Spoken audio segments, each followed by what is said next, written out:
Buenas chicos y chicas, bueno, vamos a hacer un video corto, o lo más corto posible, en esta tercera clase virtual, que es una clase puente. Puente porque voy a tomar algunos de los temas que estuvimos viendo antes, como es la espiral del silencio, y otro tema nuevo que es el del capital humano. Y la idea entonces es que les voy a presentar dos opciones de trabajo práctico, uno vinculado a lo que estuvimos viendo y uno vinculado a lo que vamos a ver más adelante en detalle en la clase que viene. Pero les voy a hacer como un anticipo y ustedes eligen cuál de los dos trabajan, ¿sí? Entonces con el primero refuerzo brevemente, ustedes recuerdan que la espiral del silencio es aquel concepto según el cual los seres humanos cuando ingresamos a un grupo escaneamos de alguna manera, medimos un poco cuál es la opinión dominante. Si coincidimos con esa opinión dominante, nos vemos mucho más impulsados a expresarla, a decir, sí, yo también estoy de acuerdo con eso, a llevar un pin, a llevar una bandera, a llevar un pañuelo, algo que tenga que ver con la opinión dominante en el grupo. Si por el contrario no coincidimos, no es que cambiamos nuestra opinión, sino que nos vamos a ver más incitados, incentivados a callar nuestra opinión. Y ese callarnos hace que otras personas que nos vean silenciosos desde afuera consideren que estamos de acuerdo con la opinión dominante y por eso se va formando una espiral del silencio, ¿no? Digamos, en donde cada vez más se van callando, etc. Entonces, un poco la primera tarea sería vincular a esa espiral del silencio. Si ustedes creen que pueden encontrar alguna noticia que busque instalar una espiral del silencio, es decir, que busque instalar un tema como ya dominante, o por el contrario, que algún periodista que daba una opinión y cuando sintió que esa opinión no coincidía con lo que era la mayoría, se retractó, tal vez inclusive sin decirlo abiertamente, ¿no? Entonces un día un periodista dice una cosa y otro día otra, o cuestiones por el estilo, o se deja de hablar de un tema.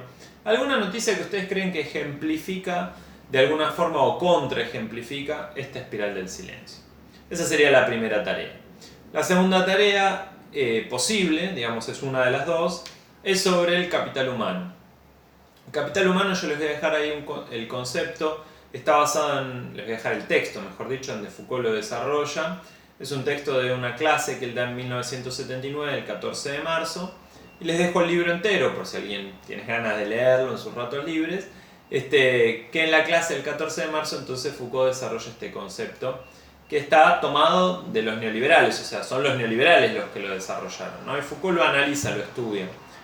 Entonces, básicamente, ¿qué es lo que se plantea? ¿Qué es el capital humano? El capital humano es fundamentalmente una nueva forma de considerar el trabajo. Antes, los economistas consideraban el trabajo como un elemento más en una tríada, que eran recursos naturales, trabajo y capital. O sea, grandes cantidades de dinero que funcionan como capital, que son inversiones, el trabajo, que hace que esas inversiones, digamos, den sus frutos, y los recursos naturales, que son como las materias primas para fomentarlo. Los neoliberales van a cambiar este eje, esta tríada, y van a decir, no, el trabajo en verdad también es un capital, y lo que van a ir buscando hacer, y con su ideología, con su manera de ver el mundo, es que las personas empiecen a pensarse a sí mismas como un capital.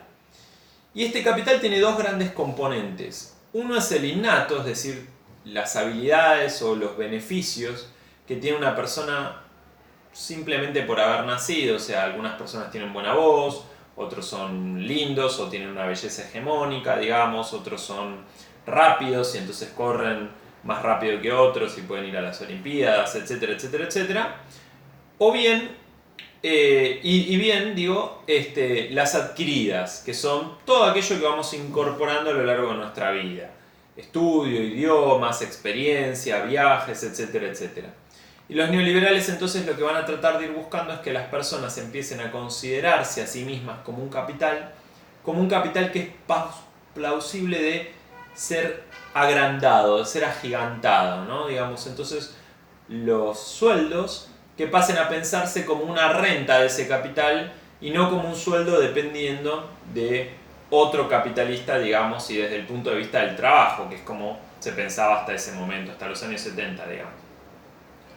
Entonces, los neoliberales van a tratar de que todos nos pensemos como microempresas, digamos, y que cada individuo considere que es un gerente de sí mismo. Y eso va a hacer que, y con esto ya cierro, que la jornada laboral se transforme radicalmente. Porque en los años 50 y 60 uno trabajaba 8 horas y el resto del tiempo era su tiempo libre, su tiempo de esparcimiento, digamos, ¿no? O para hacer las tareas del hogar, pero en definitiva era algo distinto del trabajo.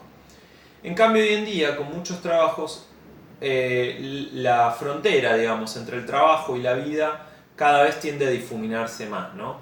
Y doy un ejemplo muy simple. Si uno va a un museo, porque le gusta ir a un museo, pero por ejemplo se le ocurre una idea en ese museo, o ve algo de ese museo que le sirve para su trabajo, en definitiva hay un vínculo ahí entre el trabajo y la vida por fuera, ¿no? Y como muchos de los trabajos son creativos, etc., entonces tiende a difuminarse esta distinción que era anterior en los años 50 y 60 entre trabajo por un lado, vida por el otro. Entonces, los neoliberales lo que buscaron es que la vida en su conjunto pase a ser una formación de capital, digamos, y que cada uno pase a ser el mejor gerente posible de sí mismo. Después, a lo largo de la materia vamos a ir viendo cómo esto aparece, digamos, en Instagram y en distintas cosas. Pero ya si ustedes quieren pueden ir anticipando. No importa si está mal o está bien, después lo vamos a ver en clase, pero piensen, o esta sería la segunda opción de trabajo, piensen de qué forma el capital humano aparece en nuestra vida cotidiana. Aparece en los medios, aparece en aquellos sectores con los cuales ustedes se vinculan, o en personas que ustedes conocen, o en ustedes mismos tal vez. Bueno, esas son las dos tareas, elijan la que más les guste, nos vemos la semana que viene.